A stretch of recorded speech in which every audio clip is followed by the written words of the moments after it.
Bakit nga ba naisama ang pitong aklat sa Biblia? Paano po ito itinuturing na inspired? At bakit walang sino man ang may karapatan na alisin ito? Kung ang pitong aklat po na ito ay hindi inspired, bakit ginamit po ng mga Kristiyano sa loob po ng mahigit 1,500 years? Bakit kabilang ito sa Septuagint na siyang Bibliang ginagamit po ng mga apostol? Bakit tinanggap ito ng mga unang Kristiyano, ng mga santo at ng simbahan na malapit sa panahon ng mga apostol? At kung totoo nga pong hindi ito bahagi ng Biblia, sino ngayon ang may otoridad na alisin ang mga aklat na matagal nang pinaniniwalaang salita ng Diyos? Ka-curious, sa part 2 po na ito, haharapin po natin ang pinakamahalagang tanong. Paano naging inspired ang Deuterocanonical books at bakit hindi simpleng desisyon ng tao ang pag-alis o pagtanggap sa mga ito? Now, ang pitong aklat po na madalas na tinatawag na Deuterocanonical books ay ang Tobit, Judith, Wisdom, Sirach, Baruch, First Maccabees at Second Maccabees. Now, kasama rin po ang mga karagdagang bahagi ng Daniel at Esther. Ang salitang Deuterocanonical ay hindi po nangangahulugang hindi inspired. Ang ibig sabihin po nito ay ikalawang kinilala, hindi ikalawang uri. Ibig sabihin, pareho po silang inspired, ngunit kinakailangang ipagtanggol laban sa pagtutol. Now, bakit naisama ang mga aklat na ito? Una, dahil ang Deuterocanonical books ay bahagi po ng Septuagint.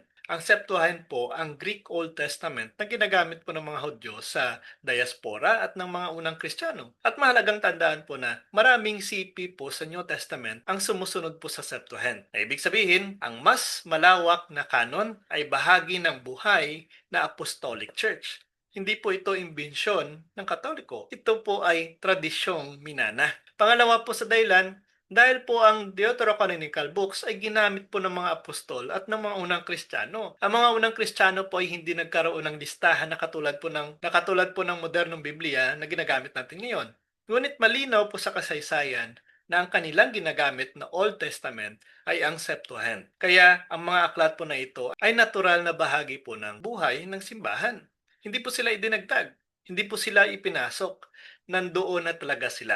Pangatlo po sa dahilan, dahil ang Deuterocanonical books ay kinilala na po ng mga church fathers. Marami po sa mga church fathers ang gumagamit at sumisipi po sa aklat na ito bilang bahagi ng banal na kasulatan. Hindi po nila ito itinuturing na simpleng historical books, kundi bilang spiritual po na gabay. Na ibig sabihin po, ang pagtanggap sa mga aklat ay hindi po medieval invention. Ito po ay bahagi ng sinaunang tradisyon. Kaya paano po itinuturing na inspired ang pitong aklat na ito?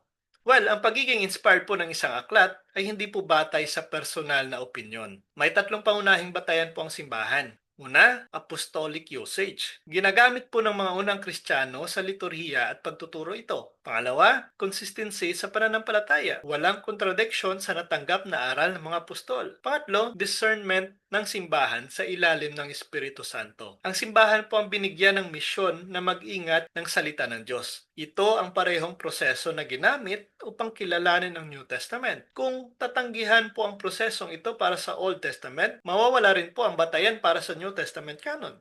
Di ba?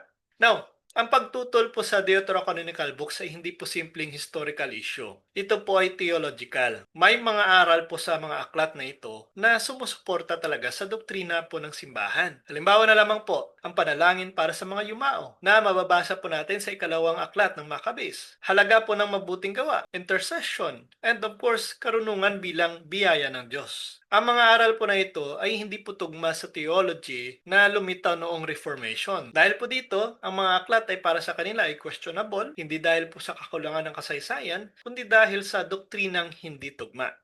Now, ito pong pinakamahalagang tanong. Kung ang canon ay kinilala bago ang Reformation, kung ang Biblia ay tinipon sa loob ng simbahan, kung ang mga aklat ay ginamit ng mga Kristiyano sa loob ng mahigit 1 milenyo, saan ang galing ang otoridad upang alisin ito? Hindi po sapat ang personal na interpretation upang baguhin po ang kanon. Dahil kung ganoon po, magiging bukas po ang Biblia sa walang katapusang pagbabago. Dahil kung sino-sino na lang magsasabing siya ang may tamang interpretasyon, ay siya na agad ang susundin. At kung hayaan na lang po natin na maaari palang alisin ang mga aklat sa Biblia, o maaaring dagdagan ang mga aklat sa Biblia, naku po, magiging relatibo ang kanon at mawawala po ang katiyakan ng salita ng Diyos.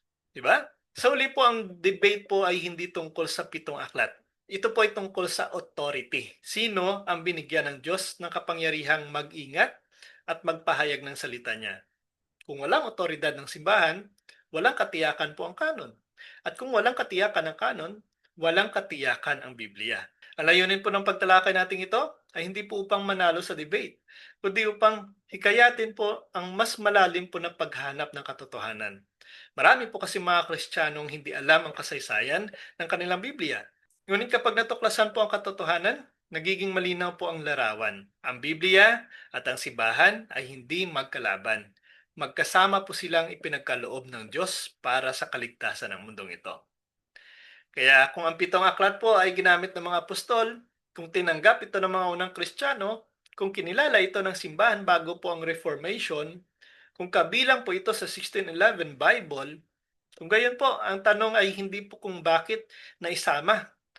Ang tunay po na tanong ay bakit inalis? At ang mas mahalaga, handa ka bang sundan ang katotohanan kahit saan ka man ito dalhin? Nasa sa inyo na po ang sagot. God bless po sa ating lahat. So ayan po mga peers, sanay kapupulatan po natin ito ng aral. At kung nagustuhan niyo po ito, just like and share, ibahagi po natin sa mga kakilala po natin.